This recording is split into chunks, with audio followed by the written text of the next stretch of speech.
নোয়াখালীর বিখ্যাত মরিচকলা যারা একবার খেয়েছে তারা এর স্বাদ কখনোই ভুলতে পারবে না। হ্যালো এভরিওয়ান, আসসালামু আলাইকুম। Welcome back to my YouTube channel the notebook blog. আজকে আপনাদের সাথে শেয়ার করব ঝাল, মজাদার আর একদম দেশি স্বাদের নোয়াখালীর বিখ্যাত মরিচকলার রেসিপি। চলুন শুরু করা যাক নোয়াখালীর বিখ্যাত মরিচকলা তৈরির রেসিপি। প্রথমে এখানে দুই রকমের মাছকে কেটে পরিষ্কার করে ধুয়ে নেওয়া হয়েছে। এখন একটা পাত্রে মাছগুলো নিয়ে নিচ্ছি। এখানে কাচকি মাছ নিয়ে নিয়েছি আর বোয়াল মাছকে ছোট ছোট করে টুকরো করে নিয়েছি। এখন মাছের সাথে দিয়ে দিচ্ছি প্রায় 2 কাপ পরিমাণ পেঁয়াজ কুচি, 1 চামচ ধনিয়া পাতা কুচি, 2 চামচ রসুন বাটা, 1.5 চামচ লবণ, 1 চামচ হলুদ গুঁড়া, 1 চামচ ধনিয়া এবং জিরা গুঁড়া। এখন দিয়ে দেওয়া হচ্ছে পরিমাণ মতো লাল মরিচ বাটা। এখানে প্রায় হাফ কাপ পরিমাণ লাল মরিচ বাটা ইউজ করা হয়েছে। এরপর দেওয়া হচ্ছে প্রায় 5 থেকে 6 চামচ পরিমাণ টমেটো সস আর দিয়ে দেওয়া হচ্ছে পরিমাণ মতো সরিষার তেল। এখন সবকিছুকে হাতের সাহায্যে মেখে নেওয়া হচ্ছে। সঠিক নিয়মে নোয়াখালীর বিখ্যাত মরিচকলা তৈরি করতে হলে অবশ্যই পুরো রেসিপি না টেনে দেখবেন আর প্রতিটি স্টেপ ফলো করবেন, কারণ রেসিপির কোনো পার্ট যদি আপনারা স্কিপ করেন তাহলে আপনাদের রেসিপি পারফেক্ট হবে না আর খেতেও মজার হবে না। তাই সম্পূর্ণ রেসিপিটি না টেনে দেখবেন আর রেসিপির প্রতিটি part step by step follow করবেন, তাহলেই দেশি স্বাদের নোয়াখালীর বিখ্যাত মরিচকলা খুব সহজেই তৈরি করতে পারবেন। এই পর্যায়ে সবগুলো উপকরণ মেখে নেওয়া কমপ্লিট। এখন চলুন নোয়াখালীর বিখ্যাত মরিচকলা কিভাবে কলা পাতায় তৈরি করা হয় সেটা দেখিয়ে দিচ্ছি। প্রথমে কলা পাতা নিয়ে কলা পাতাটাকে পরিষ্কার করে নেওয়া হয়েছে। এখন কলা পাতার মধ্যে পরিমাণ মতো মেখে রাখা মাছ নিয়ে নিয়েছি। এবার কলা পাতাটা চারপাশ থেকে ভাঁজ করে নিচ্ছি।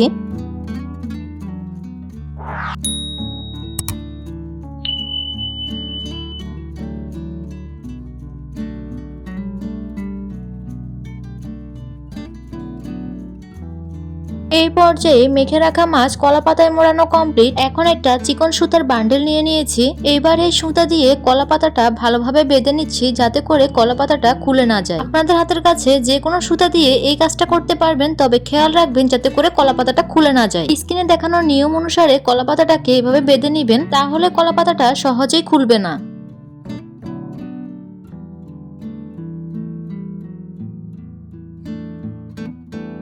এই পর্যায়ে কলা পাতাটা বেঁধে নেওয়া কমপ্লিট। দেখুন কলা পাতাটা বেঁধে নেওয়ার পরের ফাইনাল লুক। এখন আপনাদের বোঝার সুবিধার্থে আমি আরেকটা কলাপাতা নিয়ে নিয়েছি আর কলাপাতার মধ্যে মেখে রাখা মাছটা নিয়ে কলাপাতাটাকে ফোল্ড করে বেঁধে দেখিয়ে দিচ্ছি। স্ক্রিনে লক্ষ্য করলে আপনারা প্রতিটি স্টেপ খুব সহজেই বুঝতে পারবেন, তাই সম্পূর্ণ ভিডিও না টেনে দেখবেন আর প্রতিটি ধাপ স্টেপ বাই স্টেপ ফলো করবেন। স্ক্রিনে দেখানো নিয়ম অনুসারে প্রথমে মেখে রাখা মাছ কলাপাতা নিয়ে নেবেন, এরপর কলাপাতার দুপাশ থেকে ফোল্ড করে নেবেন, এরপর বাকি দুই পাশ ভাঁজ করে নেবেন। ভাঁজ করার শেষে স্ক্রিনে দেখানো নিয়ম অনুসারে কলাপাতাটাকে বেঁধে নেবেন।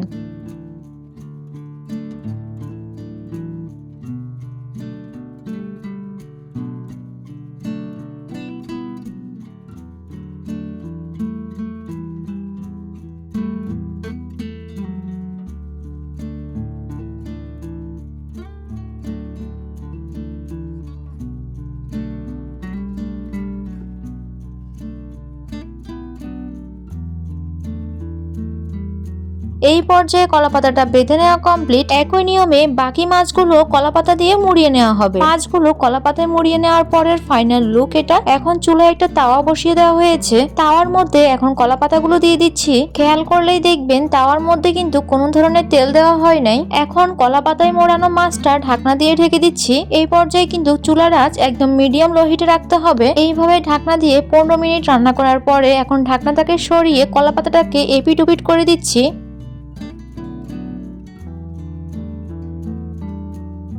কলা পাতায় মোড়ানো মাছটা এপিট ওপিট করে দেওয়ার পরে এখন আবারও ঢাকনা দিয়ে ঢেকে দিচ্ছি। এখন আবারও 15 মিনিট ঢাকনা দিয়ে ঢেকে রান্না করে নেব। সম্পূর্ণ রান্নায় চুলার আঁচ মিডিয়াম লো হিটে রাখতে হবে। 10 থেকে 15 মিনিট পরে ঢাকনাটাকে সরিয়ে নিচ্ছি। আর এই পর্যায়ে কিন্তু মরিচকলাটা সম্পূর্ণভাবে তৈরি হয়ে গিয়েছে। এখন তাওয়া থেকে মরিচকলাগুলো একটা প্লেটে তুলে নিচ্ছি।